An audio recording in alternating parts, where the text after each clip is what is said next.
महाराष्ट्र राज्य निवडणूक आयोगाने 12 जिल्हा परिषदा आणि 125 पंचायत समित्यांच्या निवडणुकांचे उमेदवारी अर्ज भरण्याचा आजचा शेवटचा दिवस आहे। त्यामुळे उमेदवारी अर्ज भरण्यासाठी गर्दी होण्याची शक्यता आहे। तसंच अनेक जिल्ह्यांमध्ये महायुती आणि महाविकास आघाडी युती संदर्भात अद्याप तोडगा निघालेला नाहीये। काल संभाजीनगरमध्ये महायुतीचा निर्णय झाल्यानंतर भाजपच्या कार्यकर्त्यांनी जोरदार राडा घातलेला होता। आज पुन्हा संभाजीनगरमध्ये राडा होण्याची शक्यता आहे।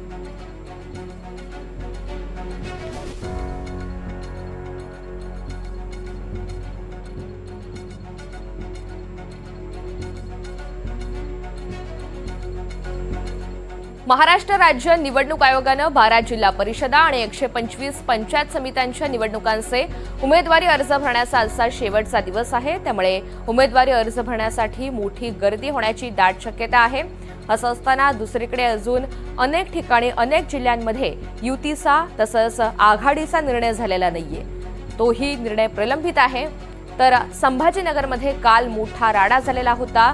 युतीची घोषणा झाल्यानंतर भाजपचे कार्यकर्ते आणि पदाधिकारी आक्रमक झाले।